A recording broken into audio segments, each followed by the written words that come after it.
Hey guys, tonight we step into the stifling parlours of Victorian England. Why were so many respectable middle-class women the angels in the house plagued by mysterious ailments? Fainting spells, crippling anxiety, sudden fits of weeping or rage. What strange illness gripped these women, and what were the miracle cures doctors offered from their little black bags? This is the story of your descent into a common but baffling Victorian malady. Nerves, hysteria, exploring the bizarre symptoms, the condescending doctors, and the popular remedies that promised peace but perhaps delivered something far stranger. Spoiler alert. The cure might feel like a warm hug at first, but it has side effects the doctor conveniently forgot to mention. Side effects that might look suspiciously like the illness itself. So, before you get comfortable, take a moment to like the video and subscribe, but only if you truly enjoy what I do here. And let me know in the comments where you're tuning in from and what time it is for you. It's always fascinating to see who's joining us from around the world.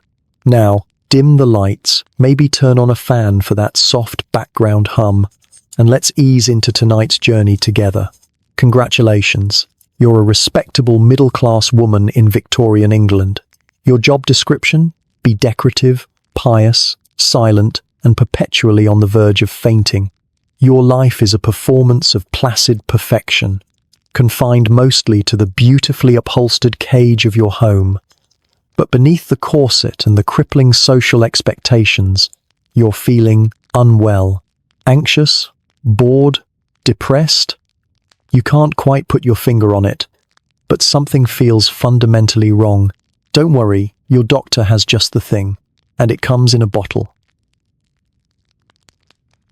Your world is beautifully upholstered and suffocatingly small. You are the angel in the house, the title bestowed upon the ideal woman by poets and preachers, a creature of perfect piety, domestic grace, and almost supernatural calmness. Your purpose, you are told, is to be the moral compass and serene centerpiece of the home, a haven of tranquility for your husband when he returns from the messy, important world of men. Life is a performance of placid perfection, and you are the star, whether you like it or not. Your days unfold with the predictable rhythm of a well-oiled, profoundly boring machine. You oversee the household accounts, manage the servants, a constant, low-grade war of wills and passive aggression, arrange the flowers, and perhaps engage in some light, improving needlework. Intellectual stimulation? That's considered dangerous. Too much thinking might overheat your delicate female brain. You might read poetry, approved poetry naturally, play the pianoforte, passably well, but not too well, or engage in polite, meaningless conversation during afternoon calls. Excitement consists of choosing new wallpaper patterns or deciding the menu for dinner. It is a life defined by exquisite surfaces and crushing boredom. Your very body is confined. The day begins with the ritual of the corset, a whalebone and lace cage that cinches your waist, rearranges your internal organs, and restricts your breathing, all in the name of achieving the fashionable wasp-waisted silhouette. You are literally bound by the expectations of society. Your clothing is heavy, layered, and designed more for display than for movement. You are a beautiful mannequin, dressed for a life spent largely indoors, sitting gracefully on uncomfortable furniture. Stifling social rules govern your every interaction. You must be demure but not dull, knowledgeable on acceptable topics, but not opinionated, cheerful but not loud. You perfect the art of the polite smile that reveals nothing, the gentle nod that signifies agreement you may not feel. Every visit, every tea party, every walk in the park is a performance judged by an invisible audience of neighbors, relatives, and society at large. One misstep, one unguarded comment, one moment of genuine emotion deemed unladylike can lead to whispers, judgment, and social ruin. And beneath this flawless, placid surface, something stirs. The unspoken. A quiet hum of discontent. A feeling that something is missing, Something is wrong. Is it loneliness, confined to the house while your husband engages with the world? Is it frustration, your intelligence given no outlet beyond managing the grocery budget? Is it depression, a nameless, shapeless grayness settling over your perfectly arranged life? You can't articulate why, but you feel wrong, out of step, trapped. But you push it down, you smile, because angels don't complain. Angels endure. Angels are, above all, quiet. But the silence is starting to feel heavy, and the performance is getting harder to maintain. The performance is getting harder. That quiet, unspoken wrongness you feel simmering beneath the surface isn't staying quiet anymore. It's starting to leak out in inconvenient, embarrassing, and deeply unladylike ways. Your perfectly placid facade is beginning to fray. It starts subtly. Insomnia. You lie awake in your four-poster bed for hours, staring into the darkness, your mind racing with anxieties you can't name, while your husband snores peacefully beside you, oblivious. When sleep finally comes, it's restless, unsatisfying. You wake up feeling more exhausted than when you went to bed. Then come the anxiety attacks. Sudden, inexplicable waves of panic that seize you in the middle of afternoon tea. Your heart starts pounding, palpitations, your breath catches, the room seems to spin. You grip the arms of your chair, trying desperately to appear calm, praying no one notices the trembling in your hands or the sudden flush creeping up your neck. Sometimes, you just have to excuse yourself abruptly, fleeing to the privacy of your room until the storm passes. Headaches become your constant companion, a dull, throbbing pressure behind your eyes that makes polite conversation feel like torture. Your digestion goes haywire, unexplained cramps, bloating, a general sense of internal unease. You might find yourself bursting into tears for no apparent reason, triggered by something as trivial as a dropped teacup or a slightly critical remark from your mother-in-law. Or perhaps the opposite. Fits of irritability bubble up, a sharp retort escaping your lips before you can stop it, shocking yourself and everyone around you. And then there are the fainting spells. The ultimate expression of delicate Victorian femininity, but also deeply inconvenient. You might suddenly feel dizzy, the world tilting, before gracefully, or not so gracefully, collapsing onto the nearest chaise lounge, causing a minor commotion and requiring the smelling salts. These symptoms are real, genuinely distressing, but their cause is a mystery. Is it your corset, your diet, your inherently weak female constitution, as the doctors suggest? Or is it something deeper, something unspoken about the life you're forced to live? You know one thing for sure. Showing these symptoms is a social failure. It's a sign you're not living up to the feminine ideal. Angels don't have panic attacks. Angels don't snap at their husbands. Angels certainly don't faint during important social calls, unless it's done very elegantly. There is immense social stigma attached to any display of emotional or physical frailty that deviates from the script. You try to hide it. You plead headaches when you need to escape a social gathering. You blame your tears on sentimentality. You force a smile when all you want to do is scream or sleep for a week. You become an expert actress, playing the part of the serene, healthy, perfectly contented wife, while inside, the mysterious malady tightens its grip. But hiding it takes a toll, and eventually, the performance becomes impossible to sustain. You're going to have to see a doctor. God help you. Okay, you've endured the fainting spells, the anxiety attacks, and the general feeling that your perfectly upholstered life is quietly falling apart. Hiding it isn't working anymore. You've finally broken down and agreed to see a physician. This feels like a momentous step, an admission of failure, but also maybe, just maybe, a path to a cure. Congratulations.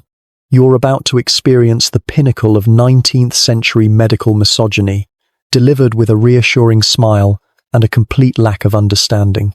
Dr. Knows Best arrives. He's probably an older gentleman, smelling faintly of carbolic soap and self-importance. He enters your drawing room not as a consultant, but as a judge, here to pass sentence on your malfunctioning femininity. His attitude is paternalistic to the point of parody. "My dear lady," he'll begin, probably patting your hand condescendingly, "tell me what seems to be the trouble." You start to explain. The insomnia, the palpitations, the sudden weeping, the feeling of dread that descends for no reason. He barely listens.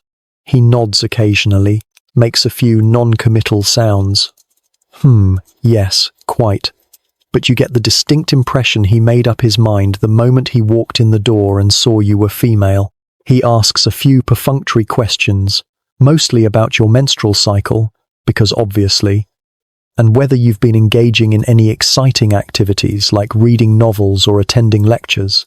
After a brief, dismissive examination, perhaps checking your pulse, looking at your tongue, he leans back, ready to deliver his diagnosis. He speaks with the absolute, unshakable confidence of a man who has never once doubted his own genius. "My dear," he says, perhaps giving your hand another patronizing pat, "it is quite clear. You are suffering from a classic case of hysteria." Or maybe he'll go with the slightly more modern-sounding neurasthenia, perhaps just plain old nerves. These aren't specific diagnoses based on evidence. These are vague, dismissive, catch-all terms used for practically any ailment a woman presents with that doesn't involve an obvious broken bone or visible bleeding. What causes this terrible affliction? The doctor has theories, naturally. It's almost certainly your inherently delicate female constitution acting up. Perhaps your womb has decided to go for a little wander around your body, causing chaos wherever it roams. Yes, that was a real theory.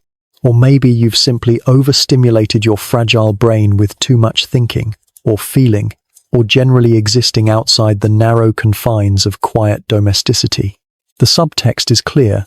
You're sick because you're a woman, and being a woman is basically a pre-existing condition. His diagnosis isn't designed to help you understand your suffering. It's designed to put you neatly back in your box. It confirms that your feelings are irrational, your body is inherently faulty, and your only hope is to submit to his wise male guidance.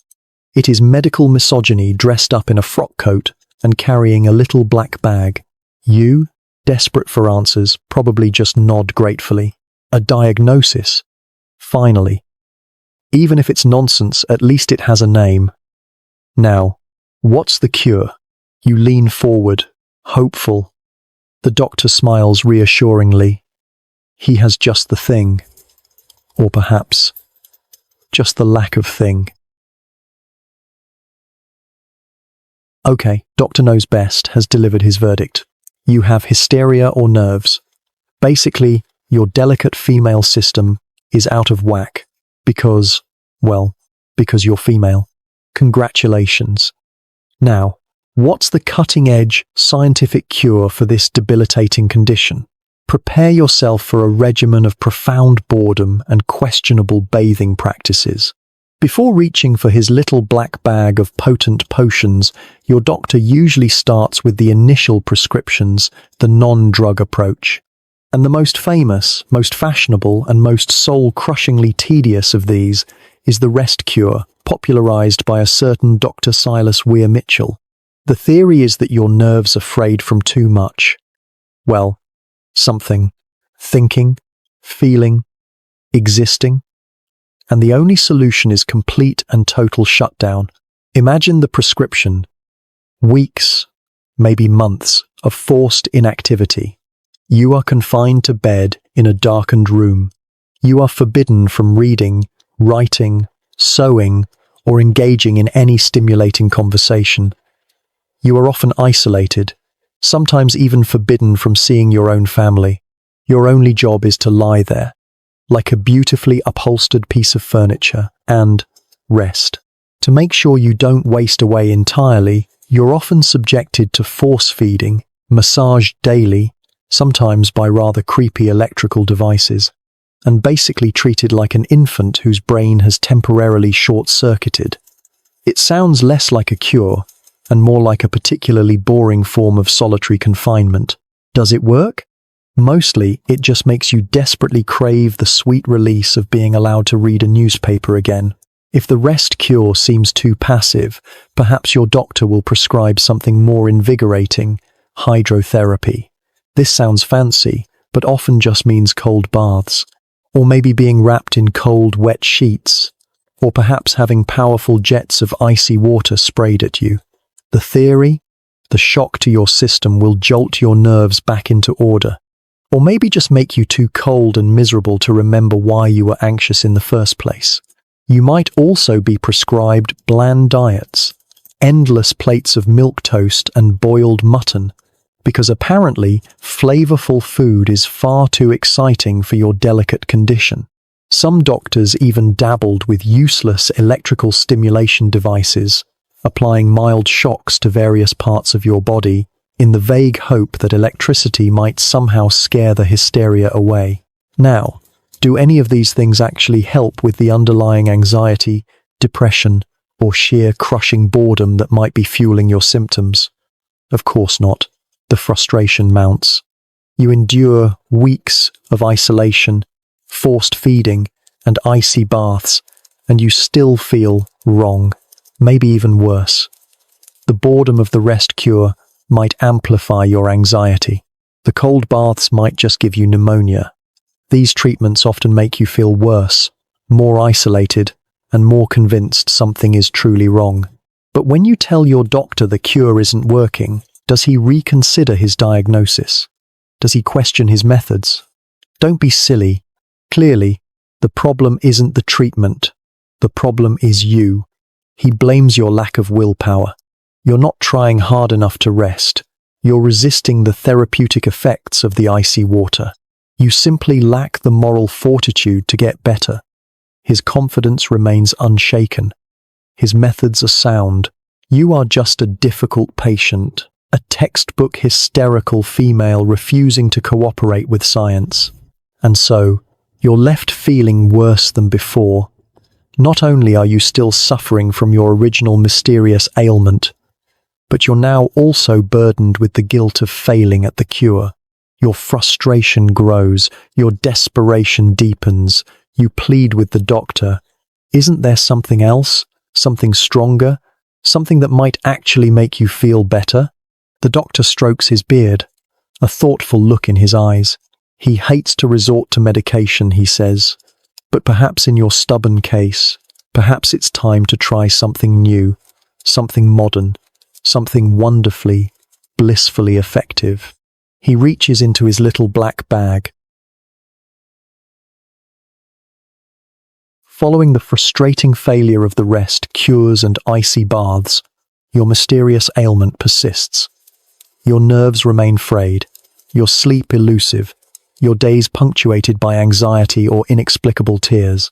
You plead with your doctor. Isn't there something else? Something stronger? Something that might actually provide relief from this invisible torment? Seeing your continued distress, perhaps noting the dark circles under your eyes or the way your hands tremble slightly, he finally relents. He adopts a grave, thoughtful expression, the look of a man about to bestow a great and powerful gift, or perhaps just reach for the chemical equivalent of telling you to be quiet.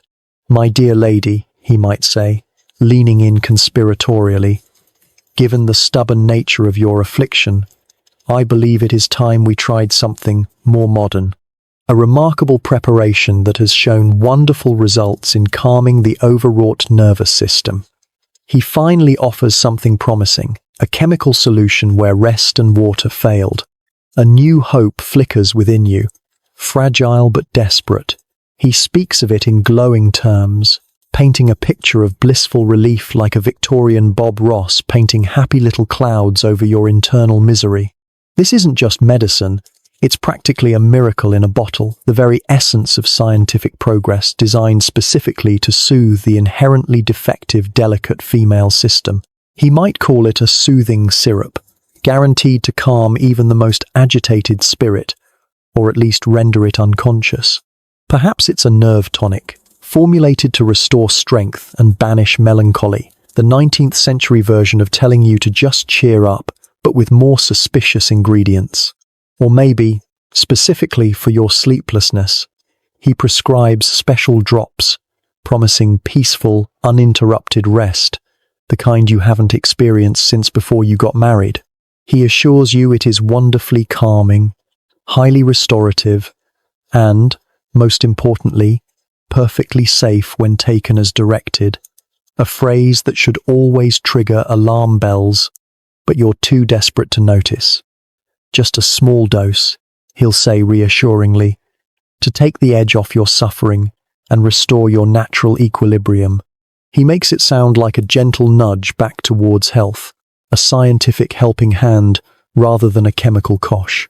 He produces a small vial from his black bag, or perhaps scribbles a note, a prescription, for you to take to the local chemist, written in a Latin scrawl designed to look impressive and prevent you from understanding what you're actually about to ingest. The medicine itself is intriguing, yet vague. Maybe it's a dark reddish-brown tincture in a heavy glass bottle, smelling sharply of alcohol and something else, something sweet, heavy, and vaguely medicinal, like old flowers and regret. Perhaps it's a thick, almost treacle-like sweet syrup designed to mask a bitter underlying taste, promising comfort in its very consistency while probably rotting your teeth. Or maybe it comes in the form of fine white powders, neatly folded into little waxed paper packets, ready to be dissolved in water or wine. A clean, modern, scientific-looking solution that feels reassuringly potent. The mystery ingredient remains unnamed, shrouded in the doctor's confident pronouncements and impressive-sounding, probably meaningless, terminology. All you know is what he tells you. This is relief. This is the answer. This little bottle, this packet of powder, holds the promise of peace, the end to the sleepless nights, the racing heart, the inexplicable tears, the crushing weight of whatever this nameless horror is. After weeks or months of suffering and enduring useless, frustrating treatments that mostly involved being cold or bored, this feels like salvation finally arriving in liquid or powder form. You take the bottle, or the prescription, your hand perhaps still trembling slightly, but this time with anticipation rather than anxiety. You thank the doctor profusely, maybe even feel a surge of genuine gratitude for this man of science.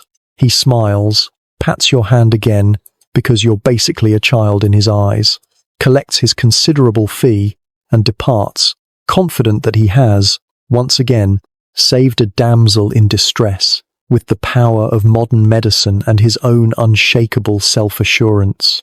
You are left alone with your little bottle, your prescription for peace, ready, finally to feel better. Right, the doctor has handed you the little bottle, the prescription for peace. You're back in the quiet oppression of your beautifully decorated home. The anxiety still hums beneath your skin. The weight of unspoken frustrations presses down. But now you have hope. A modern, scientific hope, delivered by a man with impressive facial hair and unshakable confidence. It's time for your first dose. You measure it out carefully, just as instructed.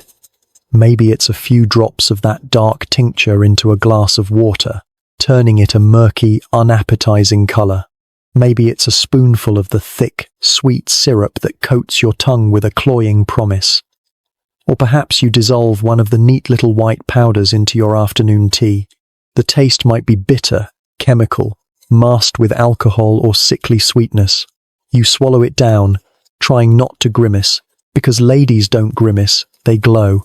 And then you wait. For a few moments, nothing happens. Maybe the doctor was just another quack. Maybe this is just more expensive snake oil. But then, slowly, subtly, it begins. A gentle spreading warmth starts deep in your chest, radiating outwards like a slow sunrise. The tight knot of anxiety in your stomach, the one you've carried for months, maybe years, begins to loosen, then dissolve entirely.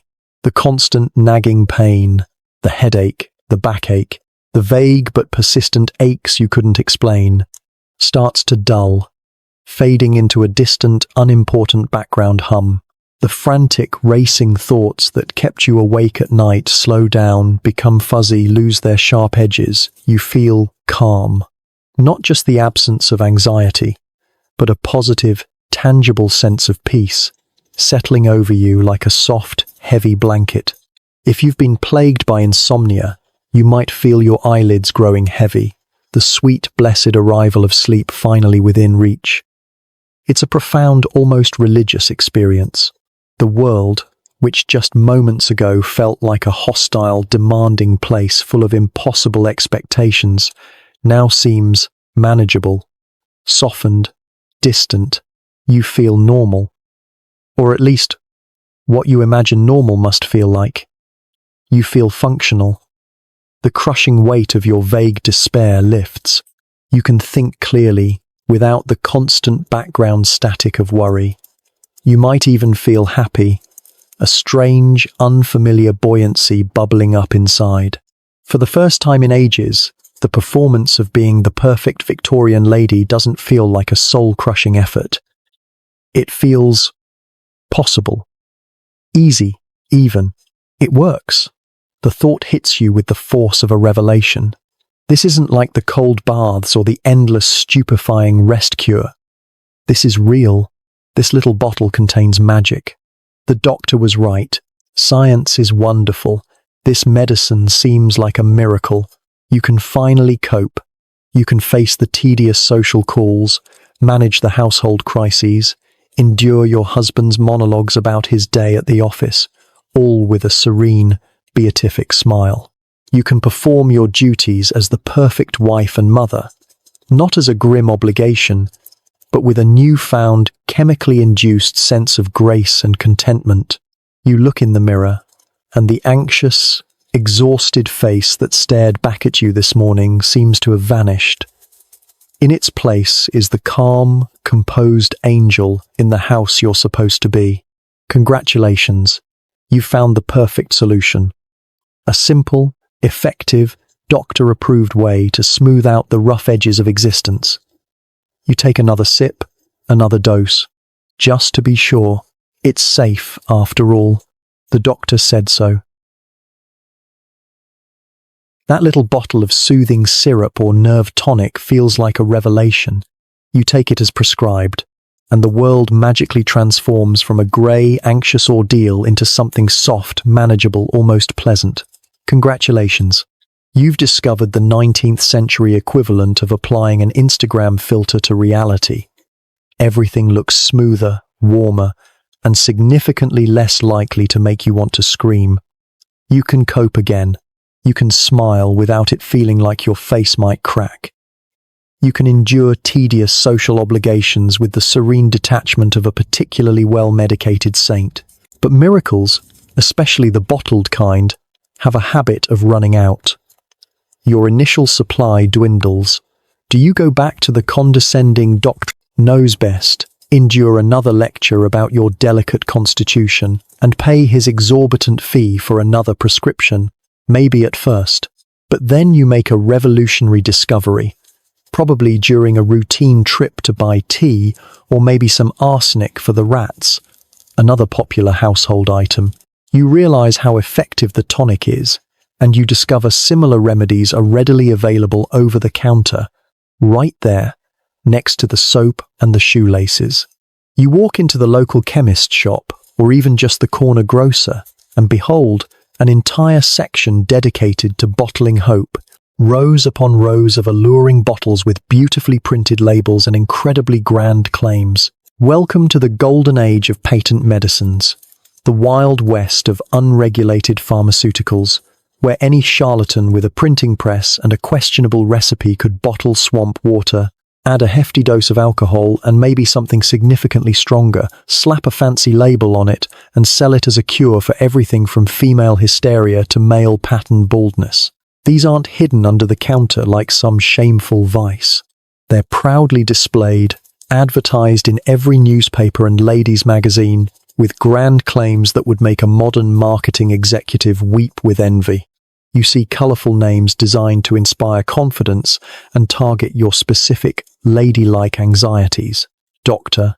Barton's celebrated female regulator, guaranteed to soothe all uterine complaints, whatever those might be, probably involving blaming the uterus for everything. Mrs. Gable's soothing elixir for nervous afflictions. Professor Quincy's vitality tonic for melancholy and fatigue, because being bored counts as melancholy. Nightingale's drops for peaceful slumber. It's a dazzling world of options, a veritable candy store of chemical comfort, promising to fix every flaw in your supposedly defective female operating system. And the marketing! It's brilliant in its manipulation. It speaks directly to you, the respectable but secretly suffering middle-class woman, trapped in your gilded cage. The ads feature tearful testimonials from grateful wives. Before Dr. Quack's tonic, my nerves were quite shattered. Now I can tolerate my husband's monologues with serene indifference. Illustrations of impossibly calm women, effortlessly managing hordes of screaming children, and vague but terrifying warnings about the dangers of letting your nerves go untreated. Don't let hysteria ruin your social standing. They promise not just health, but happiness, social grace, domestic bliss. Everything the angel in the house is supposed to embody but secretly struggles to achieve. They are selling peace of mind, bottled, corked, and ready for discreet consumption. The sheer availability is staggering. You don't need a doctor's note. You don't need to explain your embarrassing symptoms to anyone. You just walk in, point at the bottle that promises the most appealing miracle. Yes, the regulator sounds good, and maybe a bottle of the vitality tonic just in case. Pay your shillings and walk out with your discreetly wrapped solution under your arm. It feels empowering, like taking control of your health. You're bypassing the condescending doctor and choosing your own path to wellness. You're engaging in self-medication 19th century style. Congratulations. You've just become your own unregulated pharmacist. Still keeping the ingredients secret, the labels are masterpieces of obfuscation, listing vague botanical extracts, vegetable compounds, perhaps a secret Indian formula, or maybe just the inspiring word tonic. Who cares what's in it, as long as it works? And these remedies often do seem to work, at least initially, providing that same warm, calming embrace you first felt from the doctor's prescription. That lovely feeling of your problems gently dissolving into a warm, fuzzy puddle. So, you start trying different tonics for different symptoms. Why stick to just one miracle when there's a whole shelf full? That soothing elixir is wonderful for calming your nerves before having to host your husband's dreadful boss for dinner. Professor Quincy's Vitality Tonic gives you a much-needed, slightly jittery boost of energy to get through the tedious afternoon calls. And Nightingale's drops? Pure magic for achieving that elusive sleep, even if you wake up feeling like you've been chemically embalmed. You develop your own personal pharmacy, a carefully curated collection of colourful bottles hidden away in your wardrobe or under the floorboards. Each one, a specific tool for managing the increasingly complex performance of Victorian womanhood. You feel resourceful, modern, scientific. You have no idea you're becoming a walking experiment, cheerfully dosing yourself with a cocktail of potent, unlabeled, entirely unregulated, and possibly addictive substances. The corner chemist and his shelf of miracles have become your new best friend and your most dangerous enabler. That warm embrace from the little bottle feels like the answer to all your problems. Congratulations, you've found your crutch. And like any good crutch, you start leaning on it, heavily. At first, you take your soothing syrup or nerve tonic only when the anxiety flares up, or when sleep absolutely refuses to come. A little dose here, a little dose there, just as the doctor ordered. But then you start noticing something annoying. That initial blissful wave of calm doesn't last quite as long as it used to. The warmth fades faster. The blessed silence in your head gets interrupted sooner by the returning static of your worries. The initial dose stops working as well. You find yourself needing just a little bit more to achieve that same serene detachment. Maybe instead of 10 drops, 15? Instead of 1 spoonful, maybe 1.5? The doctor said it was safe after all. What harm could a little extra do? This, my dear Victorian lady, is called tolerance. It's your body's way of saying, hey, I'm getting used to this stuff you keep pouring into me. If you want the same effect, you're going to have to up the ante. It's a natural biological process, but you don't know that. You just know that your miracle cure seems to be losing its sparkle. The logical conclusion, you just need more miracle. The psychological shift is subtle, insidious. You start taking the medicine not just when you feel actively bad, but preventatively. Just in case you might feel bad later. The medicine is no longer just for bad days. It's becoming essential for all days. That tedious afternoon call you used to dread. A small dose beforehand makes it glide by in a pleasant haze. Feeling a bit low this morning? A spoonful of tonic perks you right up, or numbs you just enough not to care. Waking up in the middle of the night? Another few drops, and you're back to oblivion. You find yourself needing more of the tonic, more often, just to feel okay. Feeling okay is the new goal. Not happy, not cured, just functional. Able to perform the endless, draining tasks of respectable womanhood without screaming or fainting. Your little bottles are no longer emergency measures. They are daily maintenance. You start planning your day around your doses. You check your purse before leaving the house. Keys, handkerchief, bottle of elixir. You schedule your social visits carefully, ensuring you can nip back home for a top-up if needed. You might start hiding bottles in different rooms, just in case. One in the sewing box, one behind the books, one tucked away in the pantry. Your beautifully ordered home is becoming a strategic map for your self-medication routine. You are becoming the quietly efficient manager of your own chemical dependence, all while telling yourself you're simply being responsible about taking your medicine. The grip is tightening, but the embrace still feels warm. For now. Right, so you're diligently taking your miracle tonic. Maybe it's the dark tincture, maybe the sweet syrup, maybe the scientific-looking powders. Whatever the packaging, the initial effect was glorious. A warm, fuzzy blanket thrown over your frayed nerves. You could finally function, smile, maybe even tolerate your dreadful Aunt Mildred's visits without wanting to scream into a pillow. Congratulations, you've achieved chemical serenity. But here's the thing about chemical serenity. It's a bit like a cheap perfume. It smells great at first, but it fades fast. And sometimes, it leaves behind a weird, lingering odor you didn't sign up for. You start noticing strange new symptoms. Things the doctor definitely didn't mention in his glowing sales pitch. For instance, your digestive system seems to have gone on strike. You're plagued by persistent constipation that makes sitting through a 3-hour church service feel like a medieval torture. Or maybe it's the opposite. Sudden, unpredictable bouts of diarrhea that add a thrilling element of high-stakes risk to leaving the house. Fun. These, we know now, are classic opiate effects, slowing down or irritating the gut, but you just think your insides are staging a protest against your general existence. Then there's the strange itching, a maddening, under-the-skin itchiness that no amount of ladylike scratching can relieve. You find yourself subtly rubbing against furniture like a cat, hoping no one notices. Maybe you develop little red bumps, which you blame on a bad batch of soap, or perhaps just your inherently defective female skin. Perhaps tremors or twitches start. A slight involuntary shake in your hands when you try to pour tea. A disconcerting eyelid twitch that makes you look like you're constantly winking inappropriately at the vicar. It's embarrassing.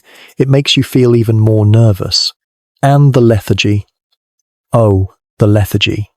In between doses of your magical tonic, you feel an exhaustion so profound it's like your very bones are filled with wet sand.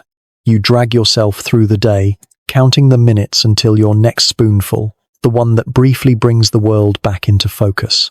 Your energy levels resemble a faulty gas lamp, sputtering brightly for a short while after a dose, then fading into a dim, useless gloom. Sleep, if you're taking something for that, might become weird. Maybe you fall asleep instantly, collapsing into a heavy, dreamless void.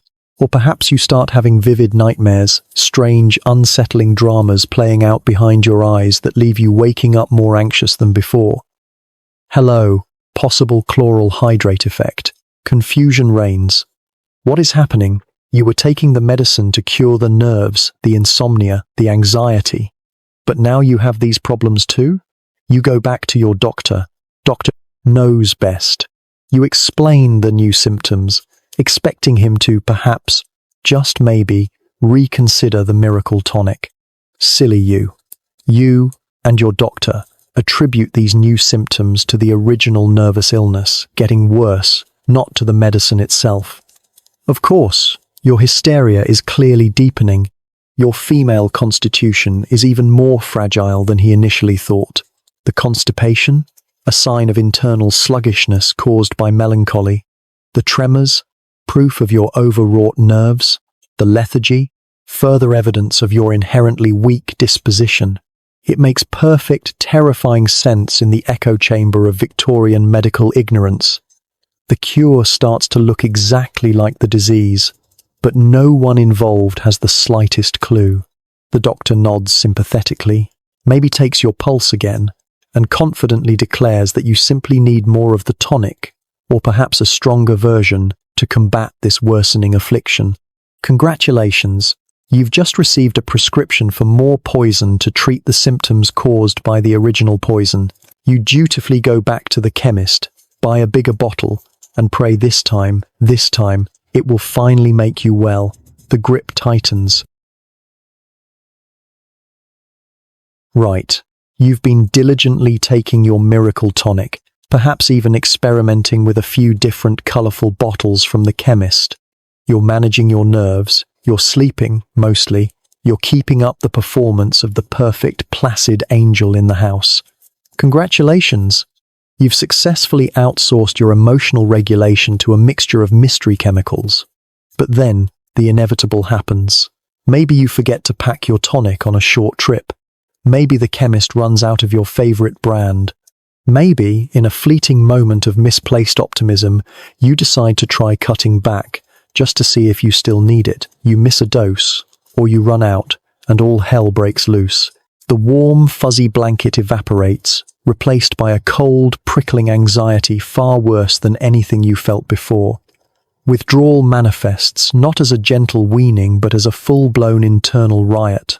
You're hit with intense agitation, a restless energy that makes sitting still feel like torture. Sleep? Impossible. Your mind races, your body aches. You might feel nauseous, break out in sweats, or experience uncontrollable tremors. And the emotions, oh, the emotions. You become hypersensitive, irritable. A slightly burnt piece of toast can trigger uncontrollable weeping.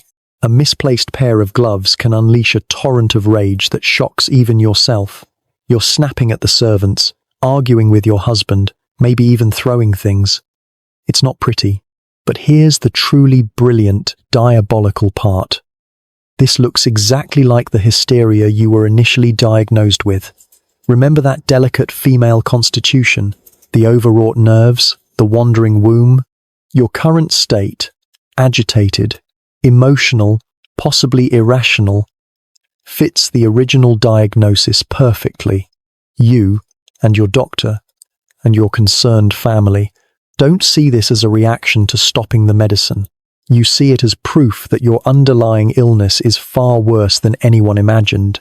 The cure has successfully disguised its own side effects as a relapse of the disease it was supposed to treat. Genius. The social consequences are swift and brutal. Your family sees this behavior. Your husband is no longer just vaguely concerned. He's angry, embarrassed, maybe even frightened. "What is wrong with you?" he demands. Why can't you control yourself? Your children might start avoiding you, servants whisper behind their hands. You're no longer just a bit nervous. You're becoming difficult, unpredictable, maybe even mad. You're fulfilling the stereotype of the hysterical woman, the very image you started taking the tonic to avoid. The medicine, in its absence, is reinforcing the original misdiagnosis and tightening the social cage around you. You're trapped. Clearly, you need your medicine more than ever. You rush back to the chemist, desperate for the next dose, the one that will make the hysteria and the reality of your situation disappear again. For a little while anyway. You're trapped in a nightmare loop. Your original nervous illness seems to be getting dramatically worse, punctuated by terrifying episodes of agitation, weeping, or rage whenever you try to stop taking the very medicine that was supposed to cure you. Your doctor nods sympathetically, blames your inherently faulty female constitution, and probably ups the dosage. Congratulations. You've unlocked the secret achievement level of Victorian healthcare, iatrogenesis, the art of the cure being the disease. But what is this miracle cure that has become your tormentor?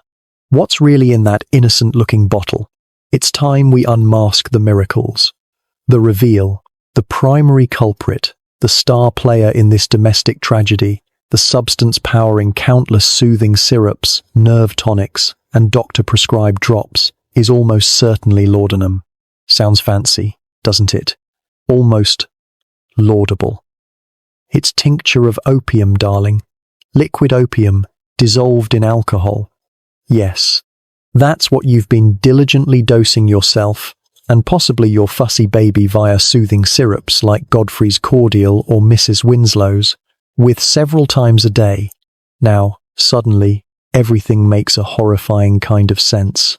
That spreading warmth and lifting of anxiety, classic opiate effects, that blessed dulling of pain and arrival of sleep. Opium does that beautifully. The persistent constipation that has become your constant companion. Opiates are notorious for slowing down the gut, that maddening itching, another common side effect. And the tolerance? The fact that you need more and more just to feel normal? Textbook opiate addiction. And those terrifying hysterical episodes when you miss a dose, the agitation, anxiety, irritability, weeping, aches. That wasn't your nerves getting worse. That was opiate withdrawal, mimicking the very symptoms the drug was supposed to treat. You haven't been curing your hysteria. You've been managing your addiction, completely unaware you even had one. But laudanum rarely traveled alone in the chaotic world of Victorian self-medication. You were likely mixing your poisons without even realizing it. Remember those drops for sleeplessness? If they worked really well, knocking you out like a tranquilized bear, they might have contained chloral hydrate. A popular sedative, yes, but also addictive, prone to causing those vivid nightmares, confusion, and, in higher doses or mixed with alcohol, potentially dangerous delirium. And that vitality tonic that gave you such a wonderful burst of energy, the one that made you feel witty and capable for an hour before you crashed into exhaustion and paranoia. Say hello to cocaine. Yes, that cocaine. In the late Victorian era, it was hailed as a wonder drug, freely available in tonics, wines, like the Pope-endorsed Vin Mariani, and even early versions of Coca-Cola. It was marketed as the perfect pick-me-up for tired housewives and stressed businessmen, conveniently glossing over the fact that it's highly addictive and can lead to spectacular crashes and psychotic episodes. And let's not forget the universal solvent and socially acceptable lubricant, alcohol. Those patent remedies, the female regulators and soothing elixirs, often contained high levels of alcohol, sometimes more potent than sherry or wine. You might think you're taking a respectable herbal tonic, when in reality, you're just getting quietly sloshed on medicinal-flavored booze several times a day. So, what's really in the bottle? Probably a delightful, completely unregulated cocktail of opium, alcohol, maybe some chloral hydrate for bedtime, and a dash of cocaine to get you through the afternoon. You weren't taking medicine, You were your own personal, unsupervised, multi-drug clinical trial, and the results are starting to look less like a cure and more like a complete system failure. The miracle tonics have been unmasked. They weren't angels of mercy, they were cleverly disguised demons, and you've invited them right into your home. Stepping back, let's look at the bigger picture. You're caught in this nightmarish loop, feeling awful, taking a miracle cure that we now know is likely laudanum, maybe mixed with chloral hydrate or cocaine, feeling briefly better, then feeling even worse when it wears off, leading to bizarre behavior that everyone, including you, blames on your original illness. But what about the man who started this whole mess? What's his role in this chemical catastrophe? Let's revisit the doctor. Doctor Knows Best makes a return visit. He finds you in a state. Maybe you're agitated, pacing the room, unable to sit still, withdrawal, restlessness. Maybe you're weeping uncontrollably over a perceived slight emotional volatility of withdrawal. Maybe you're complaining of bizarre physical symptoms, like the itching or the tremors. He listens, or pretends to, strokes his beard, and looks grave. Does he recognize the signs of opiate dependence or withdrawal? Does he ask detailed questions about your usage of the tonic he prescribed or the others you bought from the chemist? Of course not. That would require admitting his initial diagnosis might have been wrong, or worse, that his miracle cure might actually be harmful. And Victorian doctors, especially the ones treating respectable ladies, rarely suffered from excessive self-doubt. Medical blindness, whether born of genuine ignorance or convenient neglect, is in full effect. Was he ignorant of the addictive potential? Partly, especially early on. While opium's addictive properties were known, the sheer scale of dependence among respectable patients, particularly women using it medicinally, was often underestimated or ignored. Addiction was something associated with the lower classes, with artists, with degenerate foreigners in opium dens, not with the angel in the house taking her prescribed nerve tonic. Was he simply dismissing female complaints and using potent drugs as a chemical straitjacket? Often, yes. It was far easier to sedate an hysterical woman than to investigate the complex social, psychological, or even physical reasons for her distress. A quiet patient was a cured patient, right? Potent drugs like laudanum were the quickest way to achieve that quiet, offering a convenient chemical solution to inconvenient female emotions. So, faced with your worsening symptoms, the mania, the outbursts, the physical complaints, what does he conclude? Not that you're addicted or suffering withdrawal, no. He concludes that your underlying hysteria is progressing, becoming more severe, more intractable. His original diagnosis is confirmed. He might even feel a little smug about his diagnostic acumen. He told you you had a delicate constitution, and the treatment for this worsening hysteria? You guessed it, more drugs, or perhaps a stronger dose. He might increase the frequency of your laudanum. He might add chloral hydrate to the mix to ensure you sleep through the night, and maybe most of the next day. He might even suggest one of those exciting new tonics containing cocaine to counteract the lethargy the opiates are causing. He is, in effect, throwing gasoline on the fire he helped start, convinced he's putting it out. Some doctors, faced with such a difficult case, might even start muttering about the need for institutionalization, suggesting an asylum might be the only place to manage your increasingly erratic behavior. The cycle is now complete, and it's a masterpiece of tragic irony. Let's lay it out clearly. Societal pressures demand you be a perfect, placid angel, while simultaneously boring you to tears and denying you agency. Any deviation gets slapped with a vague diagnosis like hysteria or nerves. The doctor prescribes a potent but addictive drug, laudanum, etc., disguised as a safe, soothing tonic. You develop tolerance and dependence. Withdrawal symptoms emerge, perfectly mimicking the original nervous complaints. These symptoms are misdiagnosed as the illness getting worse. The doctor increases the dosage. Your dependence deepens, your health deteriorates, and your behavior becomes increasingly erratic, leading to worsening mania and social stigma. It's a perfect, self-perpetuating trap, built by societal expectations, enabled by medical ignorance, and sprung by the seductive promise of a cure in a bottle. You are not just sick, you're a victim of your time, your gender, and your own desperate hope for relief. And your doctor? He's not just a healer, he's an unwitting or perhaps willfully blind accomplice in your slow descent. You're not alone in your chemically induced misery, far from it. While you are wrestling with your nerves, your doctor's condescending advice, and your growing dependence on that bottle of lies, countless other Victorian women were trapped in the exact same cycle. This wasn't just your story. It was the hidden reality lurking behind the lace curtains and respectable facades of middle and upper-class homes across Britain and America. A hidden epidemic fueled by social roles, medical ignorance, and the chemical dependence peddled by doctors and unregulated patent medicine hucksters. Imagine the sheer scale of it. Thousands of women prescribed laudanum for everything from menstrual cramps to melancholy, slipping quietly into addiction without ever realizing it. Women managing households, raising children, enduring tedious social obligations, all while secretly planning their days around their next dose of liquid opium.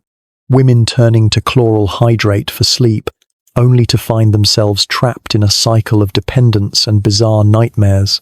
Women sipping cocaine-laced tonics for energy, riding a wave of false confidence before crashing into paranoia and despair.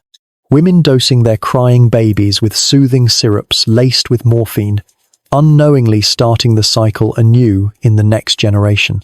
It was a quiet, domestic catastrophe, hidden beneath layers of respectability and denial. But secrets, especially ones this widespread, rarely stay buried forever. The slow change begins towards the late Victorian era and into the early 20th century. Doctors, perhaps noticing a suspicious number of their respectable female patients exhibiting signs of chronic intoxication or agonizing withdrawal, slowly begin to connect the dots. Articles start appearing in medical journals, cautiously discussing the dangers of opiate habits acquired through medical treatment. The term addiction starts to be understood less as a moral failing of the lower classes and more as a potential physiological consequence of prolonged drug use. The dawning awareness of this hidden epidemic, alongside growing concerns about the outright fraud and dangerous ingredients in patent medicines, finally starts to put pressure on governments. The push for drug regulations begins, not out of a sudden burst of altruism, but out of a slow, reluctant acknowledgement that maybe selling unlabeled poisons over the counter isn't the best public health strategy. Early pharmacy acts in Britain start to place some restrictions on the sale of opiates and other potent substances. It's a slow, arduous process, fought tooth and nail by the lucrative patent medicine industry. Labels listing ingredients start to appear. Prescriptions become necessary for the most dangerous drugs. The damage done, however, is immense. For countless women, this recognition came too late. Their lives were consumed, their health ruined, their reputations possibly destroyed by the very cures meant to soothe their socially acceptable suffering. They were the silent casualties of an era that demanded feminine perfection, while simultaneously peddling chemical oblivion as the only way to achieve it. Their legacy is written not in history books, but in the fine print of the drug regulations that eventually emerged from the wreckage. They were the unwilling test subjects whose suffering paved the way for a safer, though perhaps less blissfully ignorant, future. And so, your long, strange trip through the world of Victorian nerve tonics comes to an end. You were the angel in the house, the perfect, placid ideal of womanhood, an ideal often propped up by a quiet cocktail of narcotics readily available from the corner chemist. Your anxieties, your frustrations, your entirely human unhappiness, these were dismissed as hysteria, a malfunction of your delicate female system. And the cures offered? Bottles filled with opium, alcohol, maybe some cocaine or chloral hydrate, promising peace but delivering dependence. These remedies became a darker cage than the illness itself. Society demanded impossible serenity, then sold you chemical silence as the only way to achieve it. They prescribed oblivion as a cure for unhappiness, then condemned the ghosts that rattled the bars when the drugs took their toll. A perfect, vicious cycle, leaving countless women like you trapped in a twilight world of addiction disguised as medicine. And with that final, sobering reflection, our journey into the dark side of the Victorian medicine cabinet is over. Thank you for listening. If you've enjoyed this quiet journey into the past, I hope you'll consider joining me again for another story. But for now, it's time to let the story go. Let the anxious women, the condescending doctors, and the alluring, dangerous bottles all fade away into silence. There are no more nerves to soothe, no more tonics to take. There is only this moment of peace, and the gentle promise of sleep. Rest well. Good night.